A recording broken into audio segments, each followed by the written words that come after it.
So I have to say that I am not American or English, so I will do a lot of mistake with the words.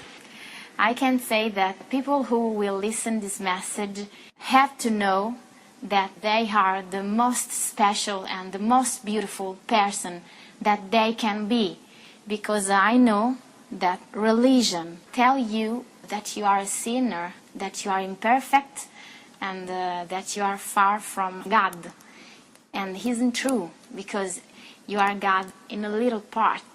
God is everywhere, is also in the immaterial things, is also in the inorganic things.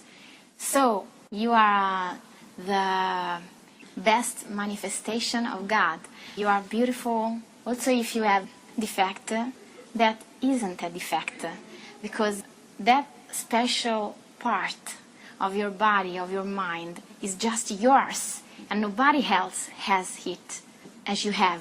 So you are perfect, and you are a manifestation of love, because you are pure energy of love in everything you are, in your nail, in your hair, in your thoughts, and in the way you smile, everything. And you don't have to believe that you are imperfect, that you are guilty, that you are a sinner, because God is inside you, is in the silence of your mind.